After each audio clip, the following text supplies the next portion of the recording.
Hi hello friends, எல்லோரும் எப்படி இருக்கீங்க? எல்லோரும் நல்லா இருக்கீங்களா? நாங்கள்லாம் நல்லா இருக்கோம். நீங்கள்லாம் நல்லா இருக்கீங்கன்னு நினைக்கிறேன். ஓகே ஃப்ரெண்ட்ஸ், வீடியோ இன்றைக்கி என்னன்னாக்கா, இன்றைக்கி சமையல் தான் நான் போட போகிறேன். நான் வீடியோ போட்டு ரொம்ப நாள் ஆச்சு ஃப்ரெண்ட்ஸ். இன்றைக்கி நான் ஸ்டார்ட் பண்ணுறேன் வீடியோ போடுறதுக்கு. ஓகே ஃப்ரெண்ட்ஸ், இன்றைக்கி நான் என்ன சமையல் செய்ய போகிறேன்னாக்கா, வெண்டைக்காய் சட்னி தான் பண்ண போகிறேன். வாங்க ஃப்ரெண்ட்ஸ், எப்படி வருதுன்னு பார்க்கலாம்.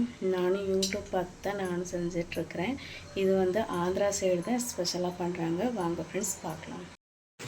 தேவையான பொருட்கள்: வெண்டைக்காய் கட் பண்ணி வச்சுருக்கேன். இங்கே பச்சை மிளகா, கருவேப்பிலை, பூண்டு, வெங்காயம் எடுத்திருக்கேன். கடுகு எடுத்திருக்கேன். பாருங்கள் ஃப்ரெண்ட்ஸ், ஜீரகமும் எடுத்திருக்கேன். கடுகு பொரியலுக்கு போட்டிருக்கேன் ஃப்ரெண்ட்ஸ். கடுகு வெடித்ததும் ஜீரகம் போட்டுக்கலாம். பாருங்கள் ஃப்ரெண்ட்ஸ், இப்போ நான் ஜீரகத்தை சேர்த்துக்கிறேன். கடுகு ஜீரகமெல்லாம் பொரிஞ்சாச்சு. இப்போ கருவேப்பிலை, வெங்காயம், பூண்டு எல்லாம் சேர்த்துருக்கேன். கொஞ்சம் நல்லா வதக்கிடலாம்.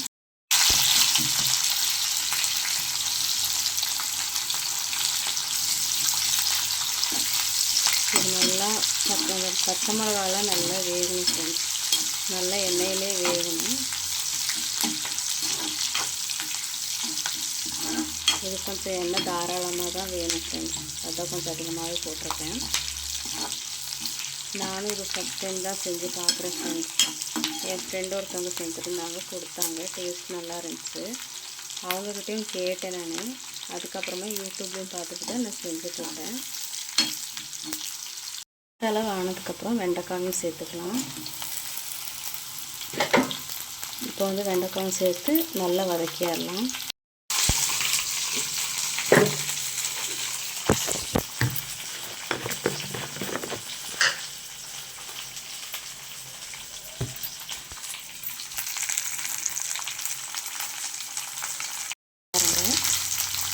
உப்பு சேர்த்துக்கிட்டாச்சு. இன்னும் கொஞ்சம் நல்லா வதக்கிடலாம். இல்லை, இந்தளவு வதங்கிருக்கு. இப்போ நம்ம இது கூட தேங்காய் சேர்த்துக்கலாம். தேங்காய் சேர்த்து ஒரு 2 நிமிஷம் வதக்கினா போதும். ஆற வச்சு மிக்சியில் போட்டு அரைச்சிக்கலாம். இதுக்கு கொத்தமல்லி இலையும் சேர்த்துக்கணும். 2 நிமிஷம் ஆகட்டும். போட்டுக்கலாம்.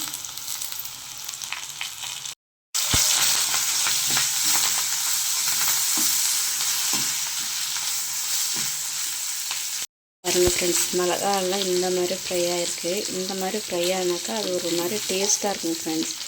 மிளகா, வெங்காயம் இதெல்லாம் ஃப்ரை ஆகிருக்கு நல்லா.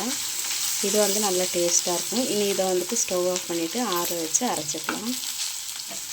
ஜாரில் போட்டாச்சு ஃப்ரெண்ட்ஸ். இப்போ வாங்க அது நல்லா அரைச்சி எடுத்துக்கலாம். கொஞ்சம் தரத்தரையாக இருக்கணும். பாருங்கள் ஃப்ரெண்ட்ஸ், அரைச்சாச்சு. இந்த அளவு தான் இருக்கணும். பாருங்கள். ஓகே ஃப்ரெண்ட்ஸ், என்னோடய ஸ்டைலில் சட்னி செஞ்சாச்சு. ஓகே ஃப்ரெண்ட்ஸ், உங்களுக்கு பிடிச்சிருந்தாக்கா ப்ளீஸ் லைக் பண்ணுங்கள், ஷேர் பண்ணுங்கள், சப்ஸ்கிரைப் பண்ணுங்கள், பெல் ஐக்கானை கிளிக் பண்ணுங்கள், ஆல்ன்ற பட்டனை கிளிக் பண்ணுங்கள் ஃப்ரெண்ட்ஸ். ஓகே ஃப்ரெண்ட்ஸ், பாய். இன்னொரு வீடியோவில் பார்க்கலாம்.